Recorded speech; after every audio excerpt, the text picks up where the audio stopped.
אז מה רצית לדעת? והריסוס הזה כולל את כל סוגי הג'וקים? ג'וקים, דיקנים, פרושים, שפישים, מה עוד? נמלים, דבורים, חולדות, עכברושים,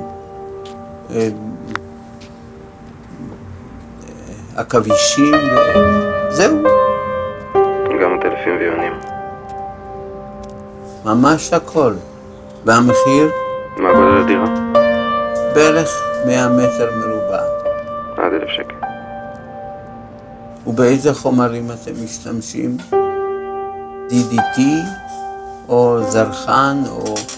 רגע אחד, אני קראתי פה באיזשהו מקום שיש לכם הדברה אלקטרונית. מה, אתם מחשמלים את הג'וקים?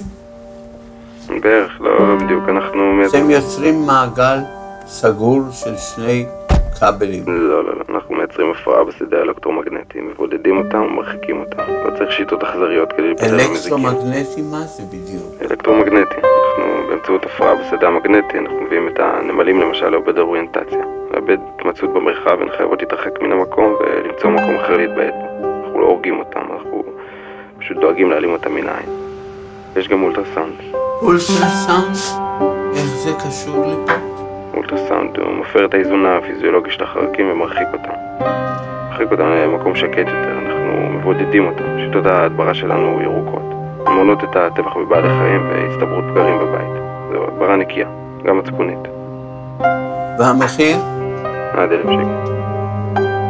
זה כפול מרעל. טוב, אני רשמתי את זה, אני אחשוב בדבר. תודה רבה. להתראות. להתראות. שלום.